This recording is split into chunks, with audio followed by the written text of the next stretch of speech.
common question around creatine is, does it cause hair loss? And I don't know why I'm making a video on it. You can literally just click off the video now. The answer is no, it doesn't cause hair loss. You can click off it, but if you want to know some more information on it, just keep listening.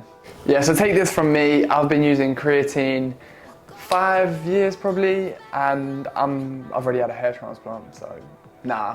I've had a hair transplant, but it's nothing to do with the creatine.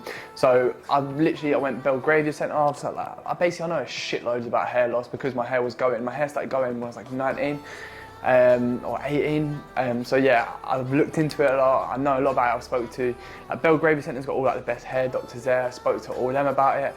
My hair transplant surgeon. So I've spoke to a lot of people about it, and there is no link whatsoever between hair loss and creatine. There's no direct evidence.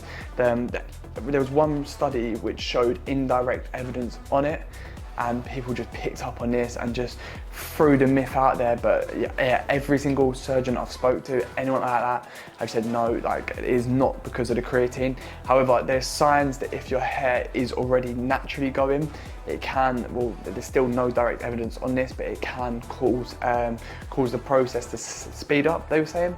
But yeah, there's no direct evidence on this. So basically, if your hair's gonna go, it's gonna go. People do this all the time, doing this makes you go bald, doing this makes you go bald.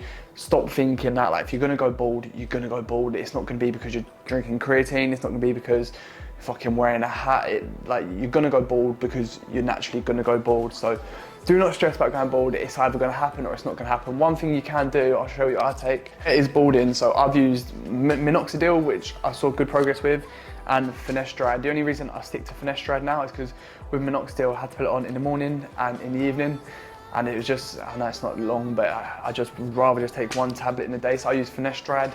This stops any hair loss from happening. So after you do have a hair transplant, you still have to take finasteride to keep the hairs that hadn't been lost, if that makes sense. So like the new ones are going to stay, but the ones that hadn't already gone, because you don't know like my pattern of pattern baldness yet. So yeah, I take this to keep them. But yeah, do not stress about creatine. Do not think it's gonna make you go bald. You're gonna be fine. It's really, really well researched. Studies behind it are really good in terms of building muscle and gaining strength. But you see a lot of people slagging off lately because I think it's close to tripled in price. So the only negative of it is the price of it's going up. And beforehand, because of how cheap it was for the benefits it gave, that's what made it such a good supplement.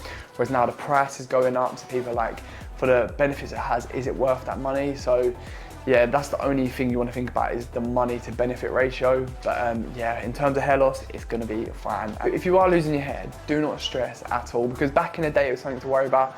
You couldn't do anything about it. Now you can literally go out to Istanbul, and it's not even that expensive either. Or I say not expensive, but based on how good it makes you feel, it's worth the money. The process was easy for me. If you do have any questions regarding hair transplants, just drop me a little message. But yeah, like I had mine done 4 or 5 months ago, and it feels fucking good to have it back. But thank you for watching the video. New video every Sunday and Wednesday, 6:30.